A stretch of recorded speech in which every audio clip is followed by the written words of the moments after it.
workforce, and a program that contributed to the growth of our economy, as has happened in other provinces. Imagine the benefit to people and our economy if some of the extra revenue went into fully meeting the need for affordable housing, instead of just putting a Band-Aid on our housing crisis, which is all the government has done in this budget. Money into maintenance is absolutely essential. Money into upgrading the old stock of housing, Newfoundland housing, is absolutely essential, but it's not new money for affordable housing in the social sector. Imagine the benefit to government if 75 million of the 308 million that's coming from the federal government went towards offsetting income from addictive VLTs. Government wouldn't have to advertise about the effects of addictive gambling if they didn't have VLTs. It would save health care costs we now spend on people affected by the addiction. We would not have people unemployed because of addictions to VLTs. We might even have fewer people taking up space in our jails. Imagine what would happen, Mr. Speaker, if this government had a vision that would see us look a lot more like the rest of Canada because of the programs they were putting in place, programs that Newfoundland and Labrador currently lacks. We do not need more tax breaks for people making over $250,000 a year, or tax breaks for companies, or subsidies for companies such as Rolls-Royce.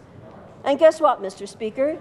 Putting in place programs and services such as those I have just listed would create not just more jobs, they would build healthier communities, which in turn would result in growth in the economy. Most people in the workforce, more seniors able to stay in their own homes, more young people accessing post-secondary education, fewer young people dropping out of high school, a larger skilled trades workforce, more professionals trained at home to take care of needs in this province, an end to food bank dependency. The list goes on, Mr. Speaker. Imagine what would happen if this government had a vision of sustainable communities all over this province and could encourage creative ideas that would help build those sustainable communities. Imagine if the custodians of Nalcor, the government of this province, had a fresh new vision for becoming leaders in the sustainable energy field. Imagine if the custodians of Nalcor understood that Nalcor could become directly involved in wind energy through turbine manufacture and ownership of wind farms, not just paying foreign companies to make electrical power for us. That Nalcor could become more directly involved in research about tidal power. Order, please. The chair is having some difficulty hearing the member that's recognized to speak. We understand the need for discussions in the House from time to time to discuss business, but I would ask members to remain cognizant of the time allotted to the member speaking. Thank you, Mr. Speaker. Imagine if the custodians of Nalcor understood that Nalcor could develop a vision for how hydro, wind, and tidal power could be used together in this province, thinking that's going on in other parts of the world. One has to wonder what bubble this government exists in, Mr. Speaker. They are listening too much to their own propaganda. They have convinced themselves that they are building the communities of this province for a bright future. They actually believe that if they say something often enough, it will be a reality. This government can throw the dollar signs around as much as they want. It won't take away the fact that the gap between wealthy and poor in this province is growing. It won't take away from the fact that we have a growing homelessness problem. It won't take away from the fact that rural Newfoundland and Labrador is dying.